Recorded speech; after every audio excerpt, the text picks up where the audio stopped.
Hello, Reading Room. We are here on day number 16. We are reading Ethics for the New Millennium, which clearly didn't come out just yesterday. There it is. There she is. And we're getting done. We've got one more chapter after this one. This is a long chapter, though. We're getting to some of the recommendations under each one of the categories here. So they were education and media. I'm going by memory right now.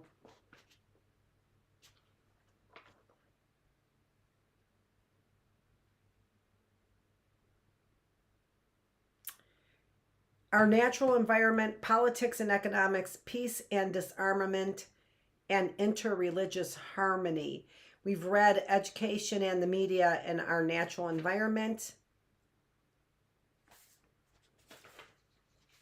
And now we are moving on to politics and economics.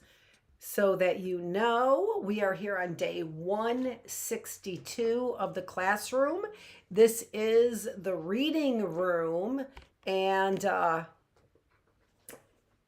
it is October 22nd. Sunny day outside, nice day. Wish it was a little warmer, but it was really hot yesterday, this weekend.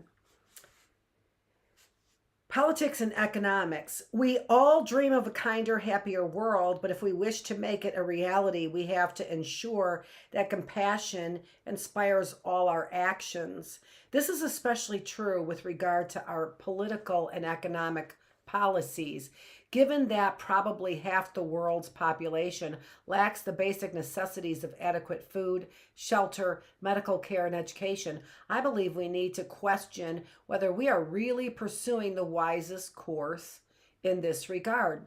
I think not. If it seemed likely that after another 50 years of carrying on as we are, we could definitely eradicate poverty, perhaps our present inequity of wealth distribution could be justified. Yet on the contrary, if present trends continue, it is certain that the poor will get poorer.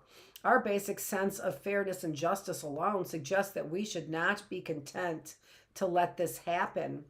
Of course, I don't know much about economics, but I find it hard to avoid the conclusion that the wealth of the rich is maintained through neglect of the poor, especially by means of international debt. Saying this, I do not mean to suggest that the undeveloped countries have no share of responsibility for their problems, nor can we put all social and economic ills down to politicians and public officials. I do not, and probably they probably pushed harder to make sure that it was all on them. I do not deny that even in the world's most established democracies, it is quite usual to hear politicians making unrealistic promises and boasting about what they are going to do when elected.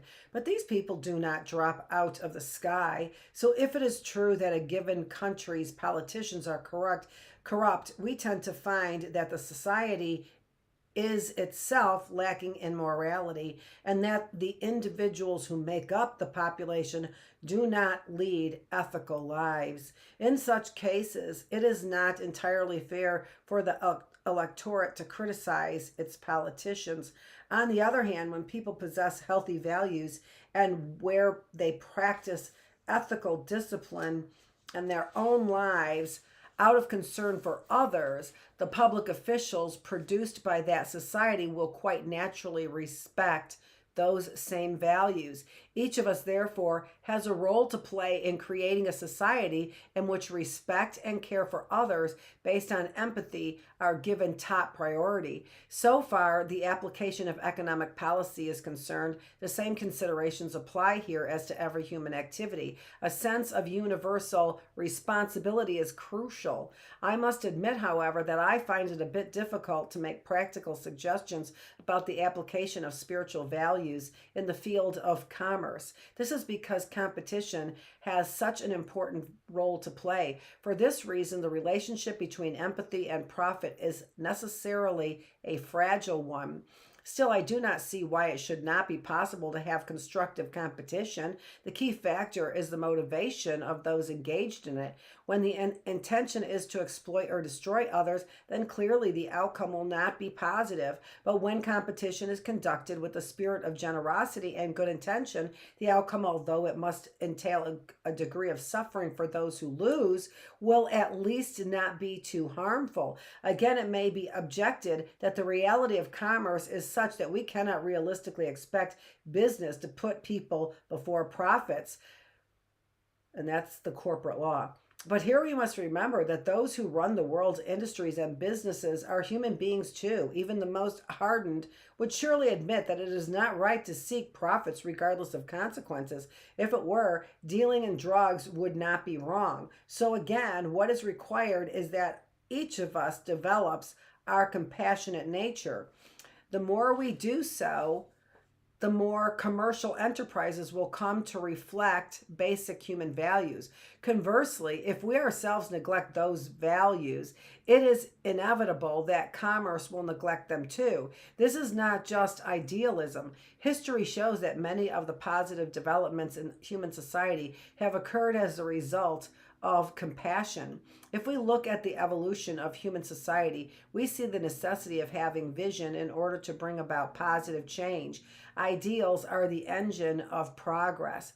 To ignore this and say merely that we need to be realistic in politics is severely mistaken.